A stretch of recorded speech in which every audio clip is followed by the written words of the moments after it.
The year is 2001. The location: a small town in America's heartland. Our story begins with a funeral. All the family members are gathered around the freshly dug grave, saying their final goodbyes to their sweet old grandma. She was a wonderful woman who doted on her 9 grandchildren and great-grandchildren. She also loved baking, bird-watching, and, oh yeah, seducing foreign spies. You see, this seemingly ordinary woman had led a double life during the Cold War as one of the CIA's top assets. She used her feminine wiles to great effect, seducing her way into the highest levels of the Soviet Union. But now that she's dead, her 16-year-old grandson has inherited not only her vast fortune but also her gadgets, her enemies, and her code name, Cinnamon Blade. Yeah, that's really her code name.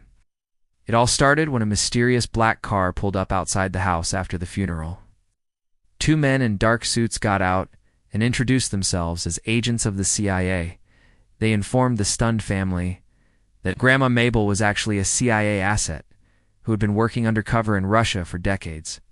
And now that she was dead, her mission files were being transferred to her next of kin. Oh, and by the way, they also had a care package for her favorite grandson, Rusty, who just so happened to be the spitting image of his late grandmother. It was a black briefcase containing several items, including a lockpick set, a nail gun disguised as a hairdryer, a pen that shot steel ball bearings, and a pair of sunglasses that could melt rock and metal. It seems like quite the arsenal for a sweet old lady, doesn't it? But apparently these were just the tip of the iceberg. In fact, her safe deposit box contained even more gadgets, including a device that could scramble nearby, electronics, and a belt that could deliver a powerful electric shock. But if weapons weren't enough, the agents also handed over a stack of cash, forged passports, and several burner phones with international area codes. They even gave him a fake ID and a new set of fingerprints. It seems like a lot, right? Well, it's because it is. You see, Cinnamon Blade wasn't just some low-level clerk at the Russian Ministry of Foreign Affairs. She was a double agent who worked all the way up to the top, seducing her way into the hearts and minds of some very important people. During her time in the field, she managed to acquire quite a bit of intel for the CIA. However, not all of her missions were successful. In fact, there were still several active operations ongoing when she died. And now her family is in the crossfire. The agents explained that there were still people out there looking for Cinnamon Blade, and they wanted Rusty to take his grandmother's place and finish her missions. He could do this by using the gadgets she had accumulated over the years.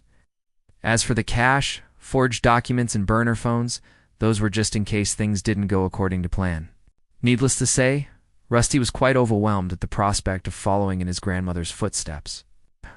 But he knew that he had no choice. After all, these were the only things he had left of her. So he took the briefcase, put on his brand new disguise, and headed straight to the airport, his first stop on his brand new mission: Grandma's hometown of St. Petersburg, Russia. Upon arriving, he checked into his hotel room and immediately got to work. Using one of the burner phones, he called the number on the tip sheet. His grandmother had left a coded message for the CIA station chief in St. Petersburg. The message simply said, "The ballerina is ready to dance." This meant that the drop was go, and Rusty could proceed with the extraction. He followed the tip sheet to an abandoned apartment building and slipped inside. Using his grandmother's lockpick set, he made his way to the 3rd floor and knocked on the blue door. Moments later, a woman answered. She looked every bit the Russian spy. Red dress, red lipstick, red nails. Rusty knew that he had found the right place.